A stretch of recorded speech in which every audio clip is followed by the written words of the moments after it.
je me suis enfin décidée à faire une vidéo retour de lecture.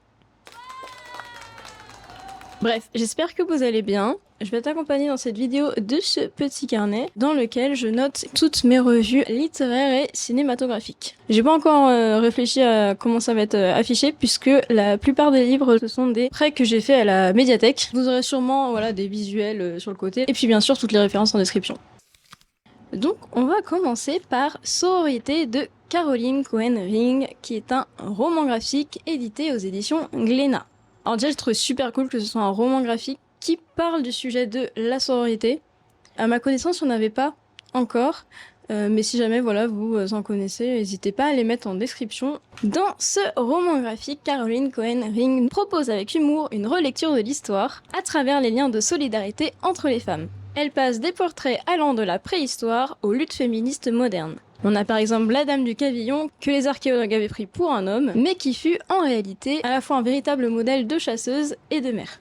Ou encore la reine de Boadicée, qui a pris la tête de l'armée pour se venger des Romains. Et il y a aussi un passage que j'ai particulièrement apprécié qui s'interroge sur l'expression porter la culotte, puisqu'en effet le pantalon était un symbole de domination masculine, de pouvoir et donc était interdit aux femmes. Ce roman graphique interroge à la fois la place des femmes dans le récit historique et déconstruit l'idée de rivalité féminine comme norme culturelle. On va passer à la deuxième lecture. Il s'agit de Culotter, le tome 2 de Pénélope Bagieux. Alors tout comme le tome 1, j'ai adoré le tome 2, voilà.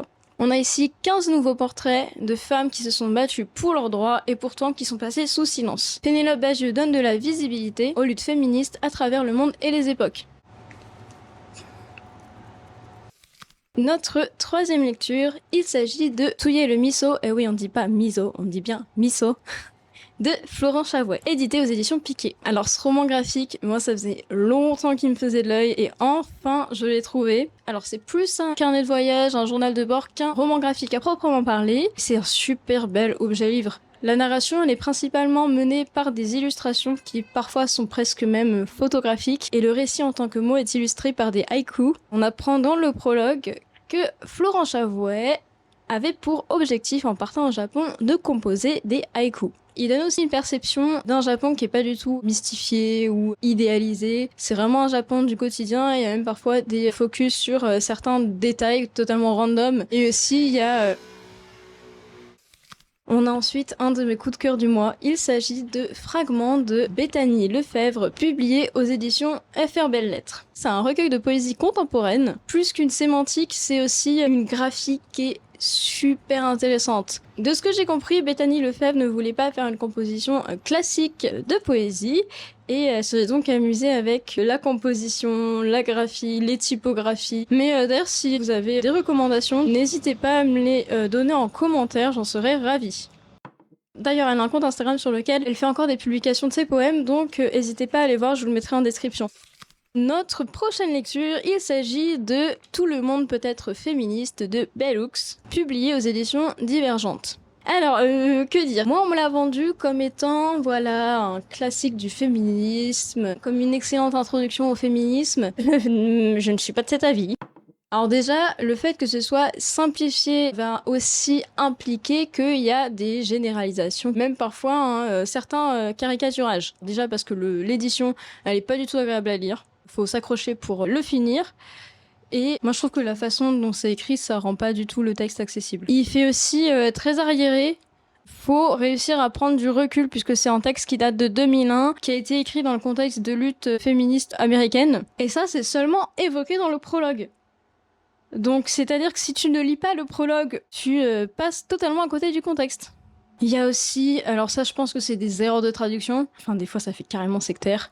Il y a une citation que j'ai notée où c'est « se convertir au féminisme ». Après bon, l'autrice elle va soulever quand même des sujets qui sont intéressants, notamment la place de l'homme dans le féminisme, les luttes féministes des personnes racisées, elle va aussi poser la question des inégalités sociales, et elle donne aussi une très bonne définition du féminisme comme une lutte contre le sexisme et toute forme de domination.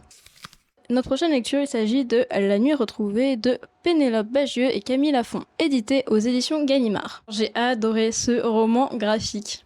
Donc on va suivre l'histoire de Hélène, qui est une femme d'un certain âge, divorcée, célibataire et mère de 3 enfants. qui, alors qu'elle profitait de son anniversaire avec ses enfants, va se confier à sa fille sur une rencontre qui a marqué sa vie pendant un été dans les Landes. On découvre une femme plus libre et plus complexe que l'image de maman qu'elle renvoie depuis toujours. Alors déjà, on a de magnifiques illustrations, on a de la représentation en ce qui concerne le personnage principal, mais je vais pas vous spoiler, mais d'autant plus au fur et à mesure du récit. C'est à la fois simple, tendre, plein d'émotions, donc je vous la recommande vivement. On a ensuite mon deuxième coup de cœur du mois, Feminist in Progress, ouvrons les yeux sur le sexisme, par Lauren Meyer, publié aux éditions Casterman. J'ai adoré ce roman graphique, mais quelle pépite! On va y aborder tout d'abord le sujet du féminisme d'aujourd'hui. Le ton est humoristique, direct, les couleurs claquent. Le livre en lui-même est un objet incroyable. Il y a une graphie très contemporaine, une palette de couleurs qui rend vraiment la lecture très très fun. Lauren Meyer, elle va vraiment déconstruire les clichés un à un. La féministe aigrie, la féministe bien sûr anti-homme, et elle va aborder des sujets comme le consentement, la charge mentale, l'écoféminisme ou encore les questions de genre. Ce que j'ai aussi beaucoup aimé, c'est que dans son format, elle va rajouter des citations en pleine page, des ressources diverses, vous aurez des ressources cinématographiques, des ressources littéraires, ou encore le lexique que vous retrouverez à la fin du livre, qui reprend tous les termes et qui vous les explique très clairement. Si vous voulez offrir ou vous offrir un livre sur le féminisme, n'hésitez pas, enfin foncez quoi, c'est génial. On va ensuite passer à Sororité, écrit par un collectif dirigé par Chloé Delhomme, publié aux éditions Point. C'est un recueil engagé qui rassemble plusieurs autrices et artistes autour d'un même thème, la sororité. Autrement dit, la solidarité entre femmes. Entre récits, poèmes et réflexions, le texte montre que la sororité est à la fois un idéal et un outil pour lutter contre les inégalités. C'est une lecture riche, inspirante qui invite à repenser les relations entre femmes et à imaginer un féminisme plus collectif. Dans ce cas, ce que j'ai aimé, c'est particulièrement la diversité des formats. On va avoir des poèmes, des témoignages, des textes plus tournés vers la réflexion. Alors on va changer totalement de cam. D'autres printemps de Virginie Grimaldi, publié aux éditions Flammarion. Bon, déjà la couverture, je la trouve magnifique. Mais ensuite, j'ai vu le mot Toscane derrière, donc je me suis dit, bon allez, c'est parti. Pour ce roman, je vais me contenter de vous lire le résumé. Flora vient de voir son plus grand rêve s'effondrer. Pourtant, quand on l'appelle au chevet de sa grand-mère, elle envoie tout valser pour la retrouver. À son arrivée, Lynn, 90 printemps, a une requête des plus surprenantes. Flora doit l'arracher à l'hôpital pour la conduire dans un petit village de Toscane. Flora hésite, mais Lynn insiste. C'est sa dernière volonté. Alors, un matin, elle fugue. Embarquée dans un road trip insolite, Flora ignore la vraie raison de ce voyage et l'ampleur du secret qu'elle s'apprête à découvrir.